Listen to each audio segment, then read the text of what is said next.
네, 이에 이어서 이종석의 의혹투성이가 하나하나 나오고 있는데요. 의혹이 나오는 거는 너무나 쉽게 관찰할 수 있죠. 청문회 자료, 깊숙하게 자료 필요 없어요. 그냥 다 나오면 금방 나오게 돼 있는데, 그럼에도 불구하고 김민석이를 총리에 지명할 수밖에 없고 이종석이를 국정원장에 지명할 수밖에 없었다. 이재명 당선되자마자. 나머지는 지금 신경도 못 쓰고 있다. 왜 그럴까요? 자, 그건 좀 이따 말씀드리고요. 우선 이종석이 기가 막힙니다. 2022년 3월부터 2024년 10월까지 다시 말해서 2년 6개월 정도에 16번에 걸쳐서 속도 위반 걸렸는데 73만 원의 과태료를 납부했습니다. 16번. 그런데 이것도 대부분 어린이 보호구역 이거 신호 이거 위반이네. 어린이 보호구역. 준법 정신이 제로예요. 근데 2년 반 동안에 지가 걸린 것만 16번인데 이런 정도 높은 사람이면요 기사도 있고요. 그 다음에 술 먹고서 대리운전도 했고 부인이나 자식이 운전했을 수 있고 이러잖아요. 나이도 있고 잘 나가는 사람이니까. 근데 2년 반 동안에 지가 걸린 것만 16번이야. 지가 운전 그렇게 많이 하는 사람이 아니잖아. 이 사람이 직업이 뭐 운전하고 돌아다니는 사람도 아니고 어쩌다 운전했는데 그냥 할 때마다 다 걸렸다고 볼 수 있는 거 아닙니까? 야, 이렇게 준법 정신이 없는 사람이 무슨 국정원장이야. 근데 이게 요번이 처음이 아니에요. 2년 반 동안에. 이번에 청문회 하니까 이 자료가 드러난 거잖아요. 지난번 노무현 정부 때도 통일부 장관 했는데 이때도 5년간 12회에 걸쳐서 모두 속도 위반 과태료 낸 것으로 밝혀졌어요. 그래도 이때도 문제가 됐어요. 그래서 그때 이종석이가 한다는 말이 죄송합니다. 앞으로는 이런 일 없도록 더 많은 신경을 쓰도록 하겠다. 이렇게 했어요. 그때. 그래서 간신히 넘어갔어. 그 통일부 장관 했는데 이번에 또 국정원장 되는데 이번엔 더 많이 걸렸어. 그때 반성했다며.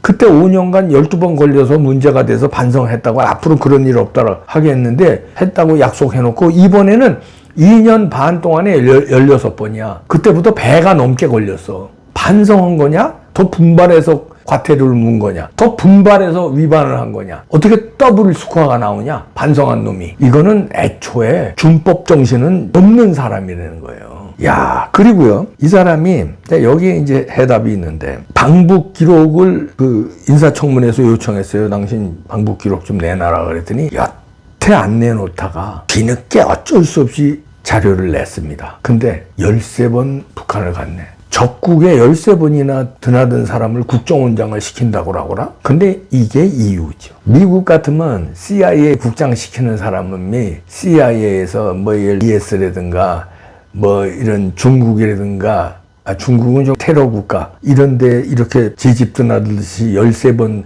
방북한 사람 13번 간 사람을 CIA 국장 시킬까요? 절대 안 시키지. 예를 들어서 첩보로다가 간 사람이 몰라. 첩보하기 위해서 비밀리에 자료 수집하러 간 그 공로를 인정할 수 있죠. 근데 이종석이가 첩보 활동하느라고 북한 갔어요? 아니지. 반대지. 북한과의 지들이 말하는 교류지. 지들이 좋게 얘기하는 교류. 우리 쪽에서 얘기하는 거는 위험한 거래지. 13번 방북해 자료를 뒤늦게 냈어요. 찔려서 안 내다가. 이런 사람을 국정원장 시키는 거예요. 신호위반 이거는 아무것도 아니라는 얘기지. 16번. 근데 지금 신문 방송에서는 16번 신호위반 속도위반 한 거 가지고 난리치더라고요. 물론 이것도 안 되는 거예요. 준법 정신으로. 근데 저는 13번 방북한 게 더 문제가 된다고 봅니다. 이런 사람은 어떻게 국정원장 시키냐? 근데 시킬 수밖에 없죠. 왜? 청구서 날라왔잖아. 청구서. 누가? 대통령 만들어준 팀. 대통령을 우린 그렇게 추측하잖아요. 대통령을 이번에 만들어준 게 부정선거다. 그럼 부정선거의 배후에는 어디가 있어요? 중국이 있다. 중국과 북한 의심하잖아요. 우리가.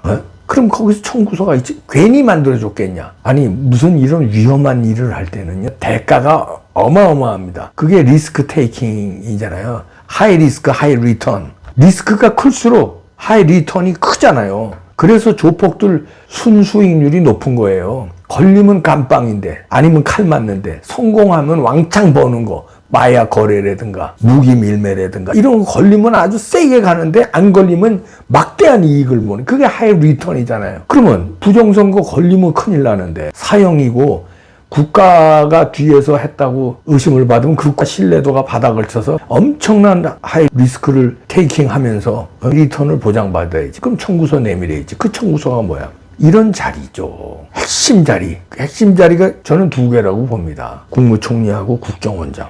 두 개. 근데 두 개 다 하필이면 우리가 의심했던 사람이에요. 김민석, 이종석. 친북을 넘어서 수상한 관계다. 그 의심한 사람. 13번이나 방북한 사람. 김민석도 수상한 거 많죠, 지금? 워낙에 그 뭐 대학교 시절부터 수상한 게 많았죠. 그런데 이 각종 범법 리스크 불구하고 청문회에서 이렇게 다 쑤셔 나올 거임에도 불구하고 시킬 수밖에 없는 거. 강력한 청구서 때문에 어쩔 수가 없다, 이재명으로서도. 이거 올라가면 분명히 난리 날 텐데. 그래도 시킬 수밖에 없어요. 틀어막으라오. 청문회가 별거간? 좀 시끄럽다 말겠지. 너들 그러지 않아? 남쪽 나라 놈들? 금방 잊어버리지 않겠어? 까마귀 고구들 삶아먹어서. 특등 머저리들 아니야? 그냥 밀고 나가라오.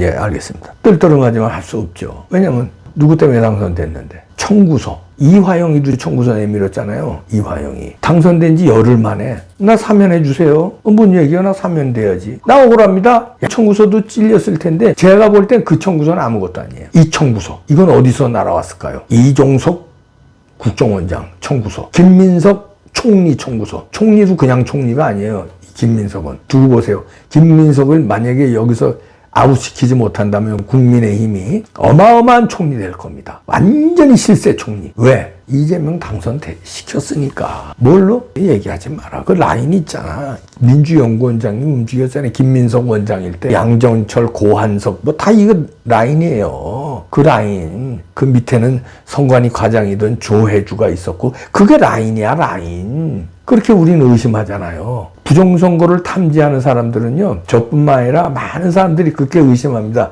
그 라인. 밑으로는 조혜주, 양정철, 이근형, 그 다음에 누구야? 고한석, 그 다음 김민석, 요 라인. 민주연구원의 그 라인. 예? 그 청구서로 시킬 수밖에 없다. 아니나 다를까 그 청구서 시키는 대로 이종석은 이런 그 질타를 받고 있음에도 불구하고 조태영 전 국정원장 감찰을 시사합니다. 국정원장이 돼서 우선 이거부터 뒤집어 까겠다는 거예요. 전 국정원장 감찰하겠다는 거예요. 이게 청구서에 응하는 거지. 숙제하겠다는 거야, 숙제. 숙제는 뭐냐? 윤석열 대통령 시절의 국정원 싹 도려 없애고 문재인 정부의 국정원보다 좀 발전시켜라, 이런 얘기죠. 그 발전이라는 건 뭐야? 대공수사권 이런 거 없애고, 짝짝짝꿍 이거 어디서, 그리고 속아내려면 핑계 필요하잖아. 그 내란으로 뒤집어씌워. 그래서 내란 수사도 얘기합니다. 대공수사권 폐지, 이것도 대공수사권이 폐지시켰잖아요, 문재인 정부에서. 그걸 윤석열 대통령이 다시 살리려고, 어느 정도 살리려고 하다가 이렇게 된 거예요. 제대로 살리지도 못하고. 그걸 원위치로 돌려놓겠다는 거예요, 문재인 정부 때로. 그러려면 어떻게 돼요? 뒤집어 까야 된다는 건데, 그러면 조태영 전 국정원장부터 감찰하고 그 다음에 내란 수사하겠다고 밝힙니다. 내란 관계자들, 내란 극복 과정에 힘을 실을 겁니다. 이게 그 소리예요. 내란 극복 과정. 그러니까 내란을 극복해야 된다. 그러려면 내란 음모자들, 국정원의 내란. 그리고 조태영 전 국정원장 감찰해서 다 밝혀내겠다. 이런 겁니다. 그러니까 이종석이나 김민석이는 숙제를 열심히 해야 돼. 그리고 이 사람을 안 칠 수밖에 없는 이재명은 청구서에 갚아줘야 돼. 청구서 내민 쪽은 하이 리스크 하이 리턴. 내가 우리 조직이 하이 리스크를 테이킹 했기 때문에 하이 리턴 받아야 돼. 근데 돈을 받는 게 아니라 자리 두 개만 내놔. 그죠? 국무총리하고 국정원장. 그게 핵심이죠. 나라의 근간을 흔드는 건 총리하고 국정원장이 핵심이죠. 물론 다른 부처 장관들도 중요하지만 다 달라고 그럴 수는 없잖아, 청구서를. 핵심 두 개만 거저 개꼬라오. 두 개만 개꼬라오. 그럼 거기서 다 하면 되지. 책임 총리가 되면 다 부처별로. 지금 전 부처 보고받고 있어요, 김민석이가. 청문회 통과하지도 않았는데 청문회 지금 자기 의혹이 저렇게 어머니 의혹까지 터졌잖아요, 지금. 그런데도 그거 방어할 생각 안 해. 이건 전 부처 보고하라고. 그리고 지시해요, 지금 막. 전 부처를. 그러니까 확실히 장악하겠다는 거지. 왜? 숙제니까 그게. 누구의 숙제일까요? 누구의 숙제일까요? 설명 안 해도 알잖아요. 여기서 시켰지, 저 장군님. 그러니까 13번이나 북한 드나든 사람을 국정원장에 시키는 거예요. 미국이나 일본, 영국 이런 선진국에서 자유우방국가에서 있을 수 있는 일입니까? 택도 없는 얘기죠. 참고로 미국은요, 이런 장관 자리, 이 인사청문은 엄격하지만 그냥 일반 공무원도 적국 있잖아요. 적국을 이렇게 들락날락한 사람은 일반 공무원도 못 돼. 일반 공무원. 그리고 도덕관념이 엄격한 나라들 있죠. 미국도 대체적으로 도덕관념이 엄격합니다. 미국이나 일본 이런 데는요, 공직에 조금 높은 자리에 갈 때 이 교통법규 있잖아요. 이거 이렇게 걸리는 사람 못 가요. 왜냐하면 준법 정신이 어긋난다. 그래서 심지어 미국이나 일본이나 뭐 영국이나 우리 그 한국 사람들이 비자 받는 거 있잖아요. 유학생 비자라든지 취업 비자라든지 무슨 영주권 신청이라든지 이런 거 미국에서도 많이 신청. 변호사한테 업무를 맡기잖아요. 미국에서. 그러면요, 그 리스트를 내요. 그래서 거기서 조언해 줍니다. 한인 변호사들이. 그 될 수 있으면 교통법규 많이 걸리지 말라고.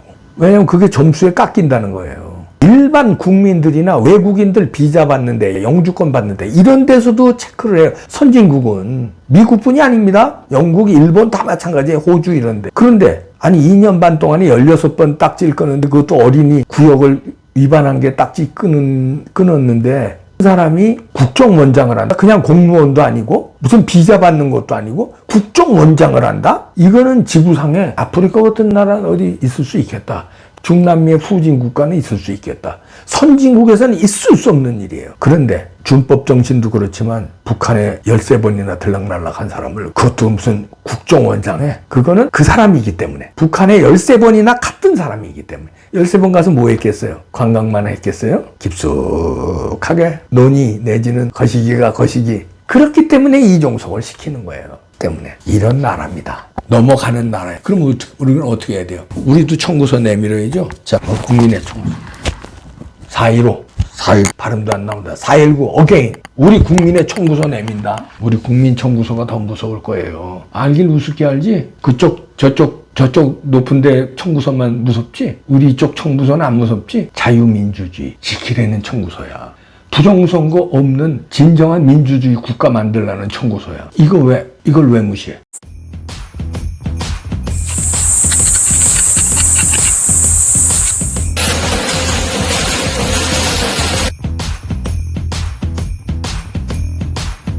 네, 더산삼 16주년 기념 대축제를 벌이는데요. 2+2+1 이벤트입니다. 산삼의 성분과 함량을 규격화해서 훌륭한 제품을 만들었는데요. 더산삼 진입니다. 앰플병 한 병당 진세노사이드 17ml를 함유하고 있는데요. 아래 전화로 문의하시거나 댓글창 상단에 고정되어 있는 더산삼 전용 링크에서 더산삼 진 2세트를 구매하시면 정품 2세트 무료로 제공하고요. 더산삼류 1세트까지 추가 제공하는 2+2+1입니다. 링크. 전화.